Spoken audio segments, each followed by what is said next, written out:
15 de outubro, Dia do Professor. No Backtracking de hoje, eu quero não só parabenizar a todos os professores, como também falar sobre alguns professores que tiveram impacto direto sobre a minha trajetória, que mudaram a minha vida.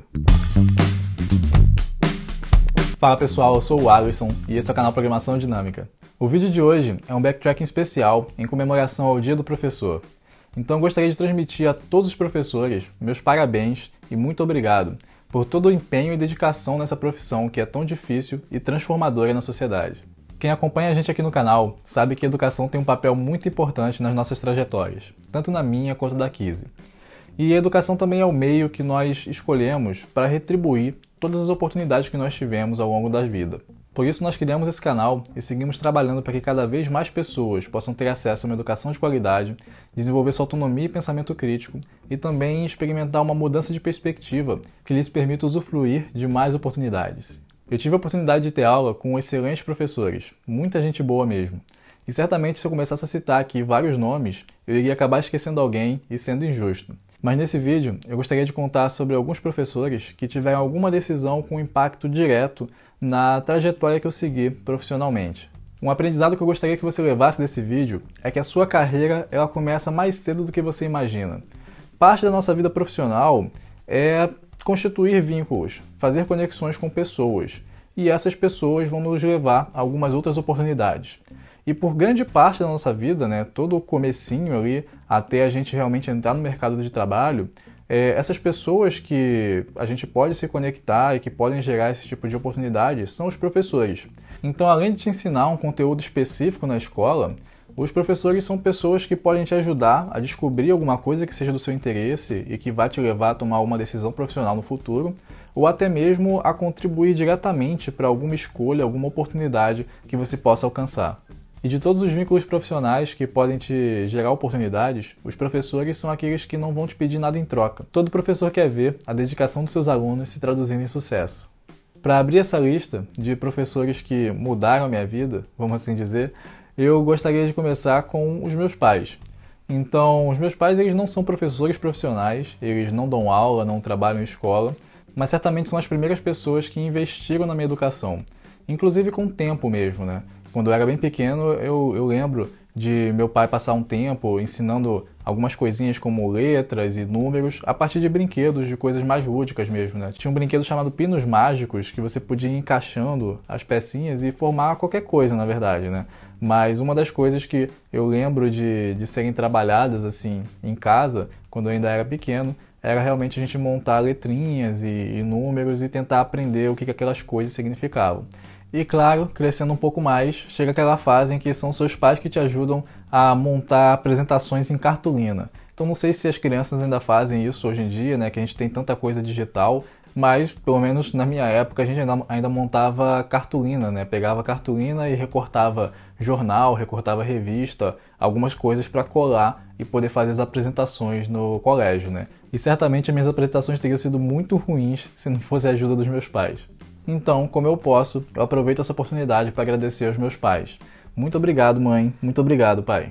Agora, seguindo nessa lista, nós vamos avançar bastante até o meu primeiro ano do ensino médio. Então, eu já contei aqui no canal que eu fiz o meu ensino médio no Colégio Naval. Mas eu fiz o primeiro ano do ensino médio 2 vezes, na verdade. Então, quando eu estava na 8ª série, que é o ano que tipicamente as pessoas começam a prestar o concurso do Colégio Naval, eu não pude fazer aquele concurso porque houve uma regra nova no edital que colocou uma idade mínima e eu não tinha essa idade. Então, quando eu fiz o concurso do Colégio Naval, eu estava no primeiro ano do ensino médio e depois de ser aprovado eu fiz o primeiro ano de novo. Então, nesse meu primeiro ano, eu estudava no Colégio Militar do Rio de Janeiro e eu estava fazendo a minha preparação, Eu cheguei a contar também no vídeo que eu falei sobre o contexto que me levou a pensar e entrar no Colégio Naval. Eu estava fazendo uma preparação num cursinho que não tinha tanta estrutura assim, para o Colégio Naval. Então o cursinho ele trabalhava mais nas partes de matemática e português ali, E o colégio tinha outras disciplinas, eu não tinha essas aulas até realmente passar a primeira fase do colégio. E aí eu estava comentando com alguns colegas, né, que faziam outros cursinhos que eram mais específicos, assim, né, tinha uma preparação mais robusta para o Colégio Naval, e também chegava a comentar com alguns professores pedindo ajuda, né? Cheguei a comentar com o professor de Geografia e com o professor de História, que é o cara que vai entrar aqui nesse lugar. Então esse professor de História, o professor Salles, ele falou que ia me ajudar e fez uma compilação de vários materiais voltados para a história do Colégio Naval. Então ele já tinha experiência em trabalhar com história para cursinhos, né, do preparatório do Colégio Naval, fora do Colégio Militar, ali, né, então em outros momentos da vida. E ele trouxe para mim um material compilado, assim, gravou um CD, né, na época a gente usava CD, essas coisas, ele gravou um CD com várias questões, com várias coisas para eu poder estudar, e isso foi uma ajuda muito grande naquele momento. Como o Colégio Naval era um sonho que eu tinha e faz parte da minha história, eu resolvi colocar o professor Salles aqui por conta dessa decisão de me ajudar com esses materiais. O próximo professor nessa lista é o professor Roquette. No vídeo que eu falei sobre como que eu passei no IME, né, e todas as dificuldades que foram vencidas naquele momento, eu também falei sobre as pessoas que me ajudaram naquele contexto, né, toda a ajuda que eu tive que me possibilitou alcançar aquele objetivo. E uma dessas ajudas foi justamente a do professor Roquette, que me aceitou lá no curso dele. Ele tinha um curso preparatório que era bem conhecido para o IME, assim, realmente era bem forte. E depois de fazer uma prova de bolsa lá, a gente conversou e eu consegui, então, participar do curso com uma bolsa de 100%. Eu não participei do curso integralmente, embora o professor Roquette tenha me oferecido isso, mas como eu estava lá no Colégio Naval e vivia em internato, eu ficava então de segunda a sexta lá em Angra, e aos sábados eu ia para o curso para poder fazer as aulas ali pela manhã, simulado à tarde, e também pegar todo o material que era distribuído durante a semana. Além de me aceitar no curso, o professor Roquette também costumava fazer alguns discursos motivacionais e também transmitir alguns ensinamentos sobre a mentalidade que você deveria ter para se preparar e encarar um concurso como aquele. Então, por conta desse impacto, né, na minha trajetória para chegar no IME, o professor Roquette aparece aqui. O próximo professor que aparece nessa lista, ele também tem relação direta com esse meu objetivo de ingressar no IME e obviamente apareceu no vídeo em que eu falei sobre como que eu me preparei e como que eu consegui passar. Esse é o professor Leonardo Mota, professor de Física do Colégio Naval. O professor Leonardo entrou no Colégio Naval quando eu estava no meu terceiro ano. E ele estava muito empolgado com Olimpíadas de Física. Ele estava tão empolgado que ele resolveu por conta própria, sem ganhar nada a mais por isso, dar aulas extras no período noturno para quem quisesse se preparar para as Olimpíadas. E eu não estava particularmente interessado nas Olimpíadas de Física, embora achasse isso interessante, mas achava que era uma boa participar daquelas aulas para ter um reforço na preparação para o IME. E de fato foi muito positivo, até porque o professor Leonardo estava muito aberto a ajudar a gente, né, eu e mais outros dois colegas que estavam nos preparando para o IME, a alcançar o nosso objetivo. Então a gente chegava lá às vezes com algumas dúvidas, algumas coisas mais voltadas para o concurso do IME, e ele prontamente ajudava a gente a tentar resolver a questão, né, a explicar um pouco mais sobre alguns assuntos. De repente tinha um assunto que a gente ainda não tinha visto ali no terceiro ano, uma coisa que estava mais avançada, e ele já adiantava aquele conhecimento ali para a gente. Então também, por ajudar nessa trajetória de chegar ao IME, o professor Leonardo aparece aqui nessa lista. Seguindo a ordem cronológica, lá no IME, já no segundo ano, eu tinha que fazer um trabalho em que eu deveria escrever uma monografia, ter um professor orientador e apresentar o trabalho para uma banca de 3 professores. Então é praticamente um mini TCC ali, né? Pelo segundo ano do IME.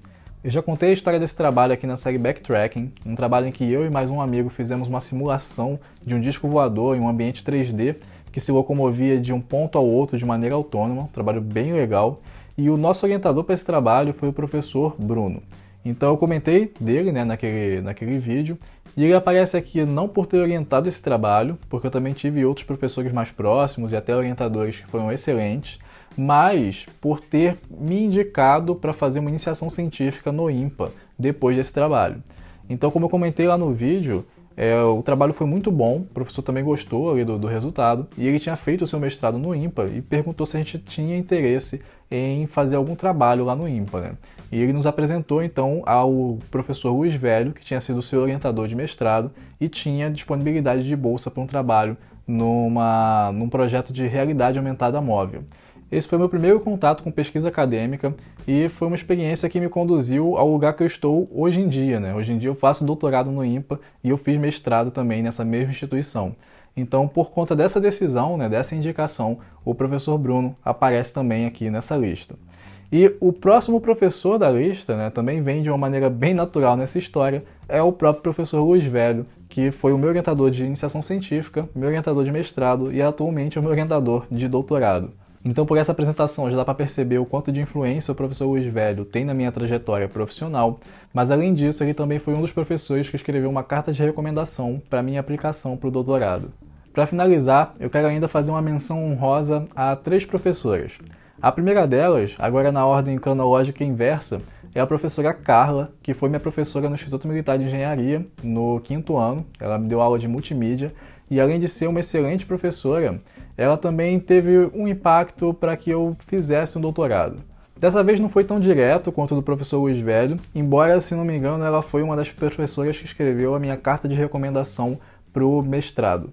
Mas, nesse momento, foi num encontro bem fortuito, até diria, né? Então eu não lembro agora se foi em 2018 ou 2019, mas teve algum dia que eu retornei ao IME para assistir alguma palestra, agora depois de formado, né? Então bem recente isso. E eu topei com a professora Carla ali pelos corredores. E aí ela perguntou como é que tava, né? Como é que tá, tudo bem, essas coisas assim. E nessa conversa ela soltou um comentário que eu não vou lembrar as palavras exatas, mas era algo na linha de que ela via potencial em mim para trabalhar como pesquisador. E quando uma pessoa que é referência para você na área faz um comentário como esse, essa coisa fica na sua cabeça, né? Então, por conta disso, tem a menção honrosa à professora Carla. Uma outra professora que eu também cito aqui em menção honrosa é a professora Rosângela, também do IME, que, embora nunca tenha sido minha professora, ela atuou quando estava no 4º ano para ajudar a salvar um intercâmbio. Então eu já contei um pouco aqui a história do intercâmbio acadêmico que eu fiz na Telecom Paris-Tech, lá na França. E esse intercâmbio começou de uma maneira bem confusa. Na verdade, ele era para a École Polytechnique e aconteceu algum problema aí, não sei, alguma coisa burocrática talvez, nunca soube os detalhes, e simplesmente foi cancelado esse intercâmbio com a Polytechnique. Mas a professora Rosângela tinha feito o doutorado dela lá na Telecom Paris-Tech, ela tinha contato então com pessoas de lá e ela conseguiu estabelecer um novo programa de intercâmbio ali em cima da hora para os alunos do IME e outras escolas de Paris-Tech. Então, por conta disso, embora não tenha sido uma coisa diretamente para mim, né, eu faço essa menção honrosa então à professora Rosângela. E para finalizar, eu retorno ao período que eu estava na 6ª série do ensino fundamental. Eu acho que agora se chama 7º ano. Enfim, talvez mude de novo daqui a algum tempo. Mas nesse período que eu estava ali com meus, 11, 12 anos, e eu estudava biologia com a professora Socorro, no Colégio Militar de Salvador. E a professora Socorro, ela foi a primeira pessoa que eu ouvi falar sobre mapas mentais. Isso em 2003. Então, hoje em dia eu vejo que está mais na moda falar sobre mapas mentais, tem alguns programas, inclusive, que constroem mapas mentais digitalmente, né? Mas naquela época ela estava trazendo isso como uma metodologia nova de ensino, uma coisa que a gente fazia realmente à mão ali, e ela valorizava muito aquilo. E embora naquele momento eu não valorizasse tanto, até pela minha imaturidade, né? Hoje eu percebo que ajudou muito o meu raciocínio, e na verdade, até por ser uma pessoa de computação e estar lidando muito com árvores, grafos, essas coisas, eu tenho tendência a estruturar o meu raciocínio nessa forma de mapas mentais, na verdade na forma de árvores, em que o conhecimento tem um núcleo e a partir dali eu vou colocando outras coisas que vão se ramificando, né? Então eu tenho esse hábito de fazer esse tipo de estruturação hoje em dia e eu faço a menção honrosa à professora Socorro por conta disso. Então é isso, pessoal, esse vídeo vai ficando por aqui. Eu gostaria de reforçar meus parabéns a todos os professores pelo seu dia e também a minha gratidão, né, a todos aqueles que participaram da minha vida de alguma forma, me ensinaram alguma coisa, enfim, todos os professores que eu tive contato. Se você gostou desse vídeo, não esqueça de deixar o seu like nem de se inscrever aqui no canal para dar aquele apoio ao nosso trabalho, também compartilhar com as pessoas que você acha que faz sentido, com outros professores, pessoas aí mais próximas da sua vida. Muito obrigado e até a próxima!